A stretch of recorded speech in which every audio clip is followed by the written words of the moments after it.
हरा भरा के बारे में डिस्कस करेंगे इस लेक्चर में। रिसेंटली देखो, इंडिया का ये फर्स्ट एरियल सीडिंग कैंपेन है, एक अभियान है हरा भरा, तेलंगाना में ये अभी लॉन्च किया है।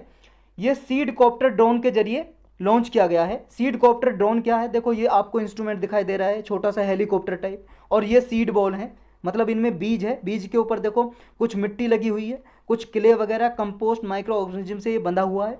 और ये सीड बॉल है, मतलब किसी पेड़ का सीड है, बीज है। ये जंगलों में फेंका जाएगा इस ड्रोन के जरिए, और वहाँ पे फॉरेस्ट वगैरह डेवलप हो सकेंगे, पेड़ डेवलप हो सकेंगे। ये है टेक्निक। इससे पहले 2015 में आंध्र प्रदेश गवर्नमेंट ने भी लॉन्च किया था ऐसा एरियल सीड प्रोग्राम। ये इंडियन नेवी का हेलीकॉप्टर यूज किया था इनको डालने के लिए जंगल में, एरियाज में। ये हरा भरा जो कैंपेन अभी लॉन्च की है, ये मिशन है कि रीफॉरेस्टेशन किया जाए। रीफॉरेस्टेशन का मतलब है कि पेड़ों की जो मात्रा है अधिक बढ़ाई जाए, ज़्यादा से ज़्यादा पेड़ लगाए जाएं। ये टारगेट ये है कि ड्रोन को यूज करके 2030 तक 1 बिलियन ट्रीज लगाने हैं, प्लांट करने हैं हमारी कंट्री में। ये प्रोजेक्ट है, ड्रोन को यूज करता है और सीड को फेंकने के लिए, सीड बॉल को फेंकते हैं ड्रोन के जरिए।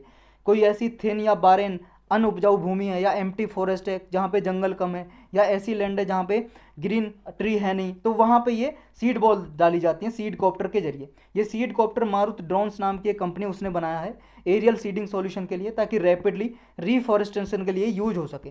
जो एरियल सीडिंग है, देखो इसमें एक प्लांटेशन टेक्निक है जिसमें सीड बॉल को डाला जाता है, और ये सीड बीज ढका होता है किससे, मिक्सचर रहता है क्ले का, मतलब मिट्टी होती है एक टाइप की, कंपोस्ट, 4 माइक्रो ऑर्गेनिज्म भी रहते हैं, कुछ न्यूट्रिएंट्स भी रहते हैं।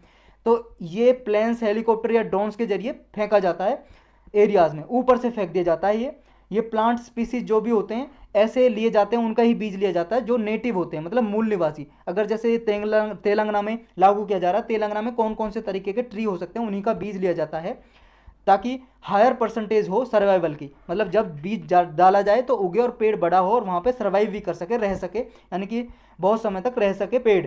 ऐसा ना हो थोड़ा सा बड़ा हुआ और फिर मर गया, ट्रेड उग ही नहीं सका क्योंकि जलवायु वहाँ पे क्लाइमेट अच्छा नहीं था उसके उगने के लिए। तो ऐसे सीड यूज़ नहीं किए जाएंगे। जिस जलवायु के लिए जो सीड सूटेबल है वही सीड यूज किए जाएंगे। जो ये सीड बॉल या पैलेट हैं, ये टारगेटेड एरिया में डाले जाते हैं लो फ्लाइंग ड्रोन के जरिए। कुछ नीचे, मतलब कम दूरी पे ड्रोन उड़ता रहता है ऊपर, और ये सीड जो रहता है ये कोटिंग रहता है, जो हमने देखा अभी क्ले से, मिट्टी से, न्यूट्रिएंट्स भी होते हैं इसमें। और ये जब डाल दिए जाते हैं सीड, यहाँ पे स्प्राउट इनका उगता है। जैसे आप चने मान लो पानी में डाल दो 2-3 दिन के लिए, तो उनमें से अंकुरित हो जाते हैं ना, पौधा सा निकल आता है। ऐसे ही अंकुरित होंगे जब भी रेन होगी, बारिश होगी, और ये न्यूट्रिएंट जो भी इसमें होते हैं ये इनकी इनिशियल ग्रोथ में हेल्प करते हैं, और फिर पेड़ बन जाता है ये काफ़ी समय तक। इसके एडवांटेज, फ़ायदे क्या होंगे एरियल सीडिंग से? देखो, एक्सेस टू इनएक्सेसिबल एरियाज। कुछ एरिया ऐसे होते हैं लोग जाके पेड़ नहीं लगा सकते। मान लो ये माउंटेन एरिया है, यहाँ पे ऐसा एरिया है, यहाँ पे बहुत बड़ा ऐसे स्टीप एरिया है, यहाँ पे चढ़ के कौन पेड़ लगाएगा भाई साहब? यह हेलीकॉप्टर से सीड बॉल डाल देंगे। ऐसे एरियाज हैं जो जहाँ पे फॉरेस्ट रूट ही नहीं है, रास्ता ही नहीं है, वहाँ पे ऐसे इनएक्सेसिबल एरियाज में ड्रोन के जरिए सीड डाल देंगे। एक तो ये फ़ायदा है। No extra attention require. पेड़ लगाने के बाद अटेंशन चाहिए कि वहाँ पे खाद डालो, पानी डालो, इनमें कोई ऐसा ज़रूरत नहीं होगी, कोई रिक्वायर नहीं होगी ऐसी अटेंशन। फायर एंड फॉरगेट वाले प्रिंसिपल पे काम करेगा। एक बार मतलब सीड डालो और भूल जाओ, अपने आप उग जाएगा सीड। नेक्स्ट है element need of ploughing. Ploughing का मतलब खेत को जोतना। किसी भी एरिया को जोतते हैं, यहाँ पे मान लो खोदते हैं, जो फावड़ा होता है ना, फावड़ा इंस्ट्रूमेंट होता है जिसके जरिए खोदते हैं उसको, तो ये करना पड़ता है जब सीड लगाना पड़ता है। तो प्लोइंग की इसमें ज़रूरत नहीं पड़ेगी, क्योंकि ऑलरेडी क्या है, जो सीड है बीज वो सॉइल से ढका हुआ है, न्यूट्रिएंट से, माइक्रो ऑर्गेनिज्म से घिरा हुआ है, तो बस सीड डाल देंगे वो उग जाएगा। और ये देखो वहाँ पे बर्ड, एंट और रेट से भी प्रोटेक्टेड है, क्योंकि इसमें ऐसे न्यूट्रिएंट्स या खाद वगैरह डाले गए हैं जिससे बर्ड वगैरह इससे नुकसान नहीं पहुंचा सकते, या चींटी वगैरह या चूहे वगैरह नुकसान नहीं पहुंचा सकते। नेक्स्ट है सॉइल रन ऑफ को प्रिवेंट करेगा ये। कैसे? देखो, सॉइल रन ऑफ क्या है, जब बारिश होती है तो सॉइल बह जाती है। जब ये सीड डले होंगे तो क्या होगा, यहाँ पे पेड़ उगेंगे, पौधे उगेंगे, तो यहाँ पे मिट्टी को जकड़ लेंगे ये, तो यहाँ पे फिर सॉइल रन ऑफ नहीं हो सकेगा। ये भी फायदा होगा।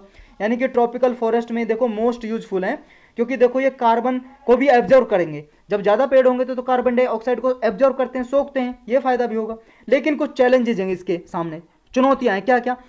देखो, ड्रोन के जरिए कॉस्ट तो रिड्यूस की जा सकती है, लेकिन ये पॉसिबिलिटी भी है कि हो सकता है ड्रोन जहाँ पे हमें डालना वहाँ पे ना डाले, रॉन्ग स्पॉट पे डल जाए सीड और वहाँ पे उगे ही ना, क्योंकि मिट्टी ना हो, पत्थर पे पड़ जाए सीड, उगेगा नहीं भाई साहब वहाँ पे तो सीड। जब तक उसका देखो थोड़ी मिट्टी है, थोड़ा सा अंकुरित हो जाएगा, लेकिन बाद में जड़ें तो जाएंगी, और पत्थर में तो जड़ें जा नहीं सकती, समझ रहे हो? वो बात अलग है, पत्थर में भी पेड़ उग जाते हैं, वो पत्थर वाले पेड़ होते हैं अलग। नेक्स्ट क्या एक चैलेंजेज है, ये चैलेंजेज है कि जो सीडलिंग किया जाएगा, बहुत सारे वेरिएबल्स ऐसे भी होते हैं, जैसे मान लो सॉइल की कंपोजिशन कैसी है वहाँ पे, या कोई एनिमल आ गया, एनिमल ने पैर रख दिया वहाँ पे, वो सीड भाई साहब छोटा सा बच्चा सा ही था, वो दब गया, खत्म हो गया। तो या फिर वीड कंपटीशन, वहाँ पे घास वगैरह है, वो घास को भी मिट्टी से न्यूट्रिएंट्स चाहिए, तो जब ये थोड़ा बहुत बड़ा तो हो जाएगा, लेकिन घास सारा न्यूट्रिएंट्स ले रही है, ऐसी घास हो तो वो कॉम्पीट करेगी इसके साथ, तब उग नहीं पाएगा। तो ये कुछ चैलेंज हो सकते हैं, लेकिन फिर भी बहुत ज़्यादा इसके फ़ायदे ही हैं, नुकसान कम है।